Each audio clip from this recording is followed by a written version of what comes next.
Hello guys, welcome to our channel. तो आज हम इस वीडियो में बात करेंगे ग्लाइकोलाइसिस के बारे में। और जो ग्लाइकोलाइसिस होता है ये कार्बोहाइड्रेट मेटाबॉलिज्म का पार्ट है। और इसमें हम ग्लाइकोलाइसिस को एज ए रिवीजन के तरीके से कवर करेंगे। सो ग्लाइकोलाइसिस का मीनिंग हो गया, ग्लाइको का मतलब हो गया शुगर या ग्लूकोज शुगर, और लाइसिस का मतलब हो गया इसका ब्रेकडाउन। सो बेसिकली जो मेटाबॉलिज्म होता है वो टू टाइप्स का होता है। एक होता है एनाबॉलिज्म जिसमें होता है सिंथेसिस या फॉर्मेशन। दूसरा होता है कैटाबॉलिज्म जिसमें होता है ब्रेकडाउन या लाइसिस भी बोल सकते हैं उसे। तो जो ग्लाइकोलाइसिस है वो एक कैटाबॉलिज्म का एग्जाम्पल है, और जो ग्लाइकोलाइसिस है ये एक एरोबिक प्रोसेस होता है। और ग्लाइकोलाइसिस में बेसिकली क्या होता है, जो ग्लूकोज होता है ये कन्वर्ट होता है हमारा पायरुवेट में। पायरुवेट एक 3 कार्बन मॉलिक्यूल है, और इसलिए जो ग्लूकोज है वो 6 कार्बन है, इसलिए 2 मॉलिक्यूल्स बनते हैं पायरुवेट के। ठीक है, और जो कि 3 कार्बन के मॉलिक्यूल होते हैं। जो ग्लाइकोलाइसिस होता है इसकी जो लोकेशन होती है वो होती है साइटोसोल।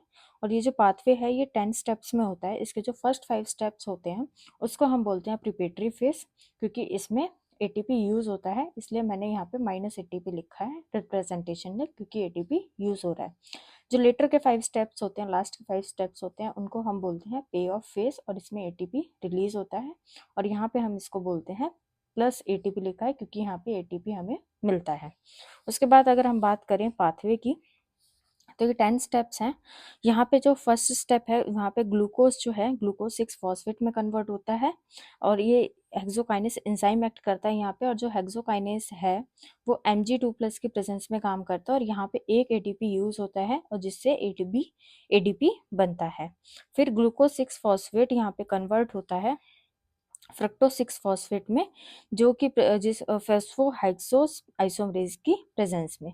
उसके बाद फ्रक्टोज 6 फॉस्फेट कन्वर्ट होता है फ्रक्टोज 1,6 बाइफॉस्फेट की बिसफॉस्फेट की बिसफॉस्फेट में इन द प्रेजेंस ऑफ फॉस्फोफ्रक्टोकाइनेस 1, और यहाँ पे भी एक एटीपी यूज होके एडीपी बनता है।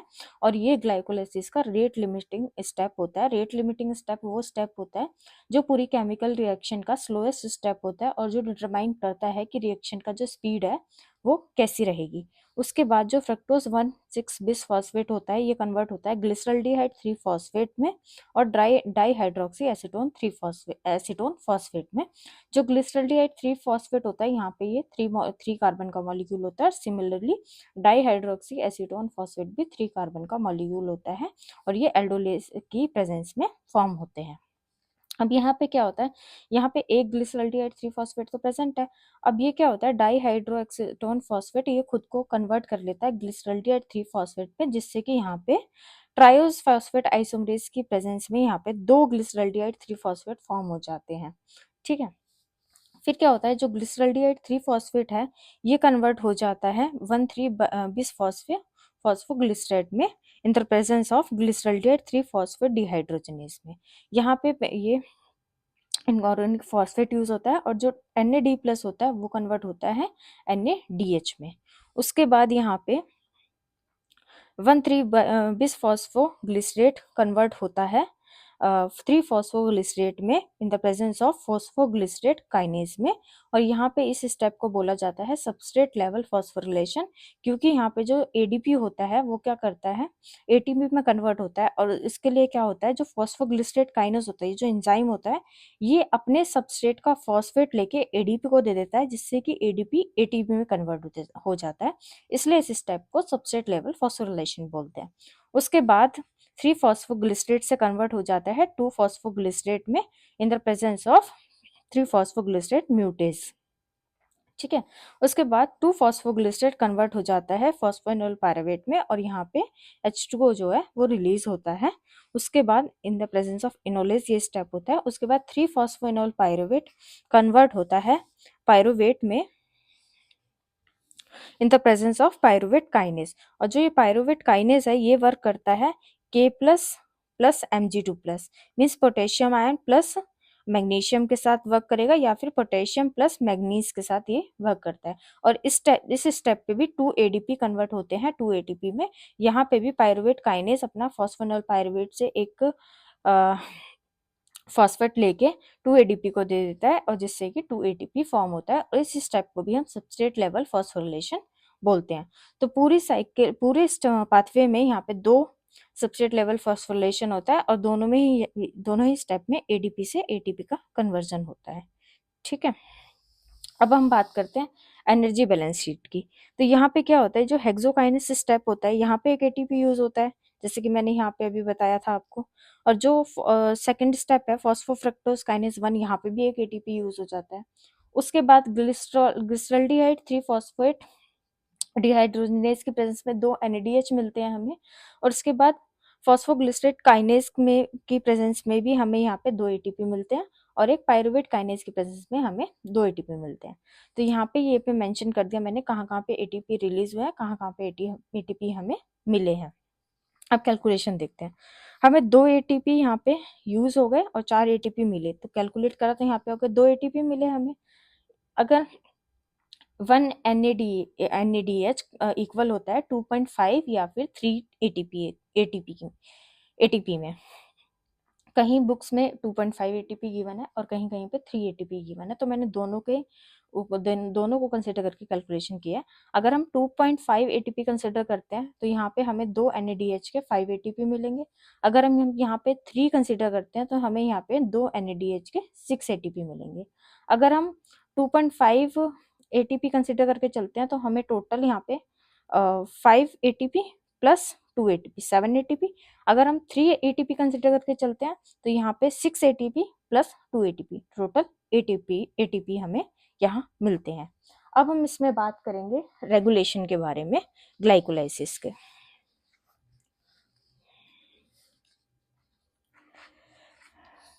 अब रेगुलेशन की बात करते हैं। तो बेसिकली रेगुलेशन क्या होता है, रेगुलेशन में क्या होता है, ग्लाइकोलाइसिस में ये होता है कि जो ग्लूकोज है वो पायरुवेट फॉर्म करेगा या नहीं। सपोज अगर सेल में ऑलरेडी बहुत सारा एटीपी है तो उस टाइम पे क्या करना होगा, ग्लाइकोलाइसिस को इनहिबिट करना होगा। तो इस टाइप के रेगुलेशन के लिए हम देखते हैं कैसे रेगुलेशन होता है इस पाथवे में। तो जो पहला स्टेप, उसमें तीन स्टेप में यहाँ पे रेगुलेशन होता है और जो तीनों ही स्टेप हैं वो इरिवर्सिबल स्टेप है। ठीक है, मतलब एक बार वो कन्वर्ट हो गए वो वापस से कन्वर्ट नहीं हो सकते दोबारा अपने सबस्ट्रेट में। जैसे कि फर्स्ट स्टेप में यहाँ पे ग्लूकोज जो है वो ग्लूकोज 6 फॉस्फेट में कन्वर्ट हुआ। ठीक है, in the presence of hexokinase. यहाँ पे एटीपी यूज होता है, एडीपी बनता है। एक स्टेप ये यहाँ पे रेगुलेशन होता है। सेकंड स्टेप, जब फ्रक्टोज 6 फॉस्फेट से फ्रक्टोज 1,6 बिसफॉस्फेट बनता है फॉस्फोफ्रक्टोकाइनेस 1 की प्रेजेंस में, तो यहाँ पे एटीपी से एडीपी यूज होता है। ठीक है, सेकंड रेगुलेशन स्टेप ये है। थर्ड रेगुलेशन स्टेप जो है वह है फॉस्फोइनोल पायरुवेट, जहाँ पे फॉस्फोइनोल पायरुवेट कन्वर्ट होता है पायरुवेट में in the presence of pyruvate kinase, और यहाँ पे 2 एडीपी का यूज होकर 2 एटीपी हमें मिलते हैं।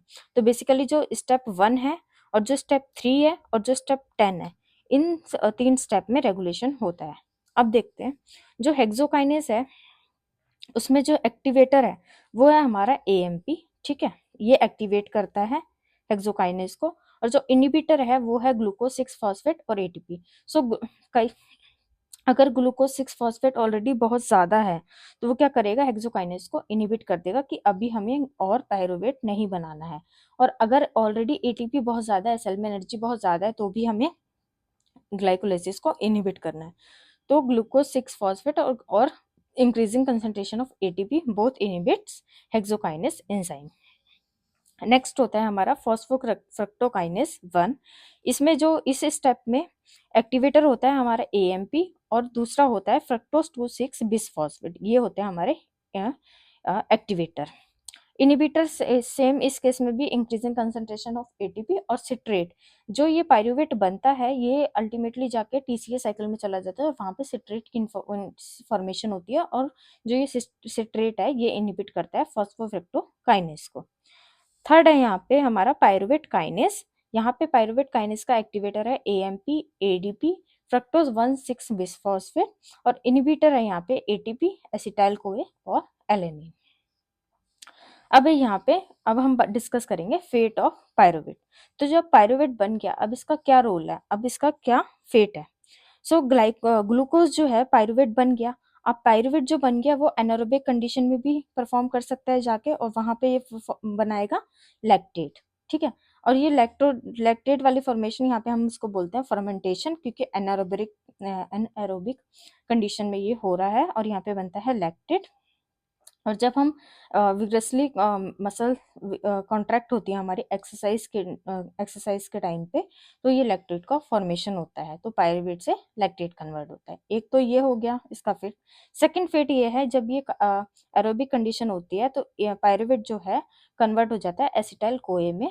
ठीक है, अब जो एसिटाइल को है ये 2 कार्बन का मॉलिक्यूल है, तो यहाँ पे 2 एसिटाइल कोए बनते हैं। ठीक है, तो एक एक कार्बन बचा, तो एक कार्बन यहाँ पे जो ये रिलीज हो जाता है। ठीक है, तो यहाँ पे हमें मिलते हैं 2 एसिटाइल कोए, और वो फर्दर चले जाते हैं टीसीएस साइकिल में, सिट्रिक एसिड साइकिल में, जिससे फर्दर हमें मिलता है CO2 प्लस H2O। ये वाला एरोबिक कंडीशन में बनता है। और ये जो पाथवे है ये एनिमल्स, प्लांट्स, बहुत सारे माइक्रो ऑर्गेनिज्म में होता है अंडर एरोबिक कंडीशन। एक और होता है एनारोबिक कंडीशन जो कि होता है ईस्ट में। इसमें क्या होता है, फर्मेंटेशन होती है और इससे हमारा बनता है इथेनॉल प्लस कार्बन डाइऑक्साइड। ये होता है हमारा ईस्ट में। तो बेसिकली मैंने ये शॉर्ट में पूरा ग्लाइकोलाइसिस रिवाइज करवाया है। ठीक है, मोस्टली क्वेश्चन यहीं से आते हैं। और आप अगर आप प्रीवियस ईयर क्वेश्चंस देखेंगे तो काफ़ी सारे क्वेश्चंस इस टॉपिक में, इसी रिवीजन में कवर हो रहे हैं। तो नेक्स्ट देखते हैं हम किस टॉपिक पे बात करेंगे। इसी से रिलेटेड कोई टॉपिक पे हम नेक्स्ट वीडियो में बात करेंगे। So thank you.